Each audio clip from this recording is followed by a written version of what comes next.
இழப்புகளுக்குப் பிறகு மீண்டும் விசுவாசம் துளிர்விடுவது மெதுவாகத்தான் நடக்கும். ஆனால் உன்னுடைய இந்த மாற்றத்தில் எனக்கு மிகுந்த பொறுமை உண்டு. ஏன் எனக்கு இப்படி நடந்தது என்று நீ கேட்கலாம்.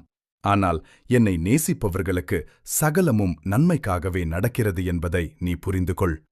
உன்னை முறித்துப் போட்ட காரியங்களை கூட உனக்குள் ஞானத்தையும் வலிமையையும் வளர்க்க நான் பயன்படுத்துவேன். எனது கரங்களில் உன்னுடைய எந்த ஒரு கண்ணீர் துளியும் வீணாகப் போகாது. இனியும் நம்பினால் மீண்டும் வலிக்குமோ என்ற பயம் உன் காதுகளில் மெல்ல பேசலாம்.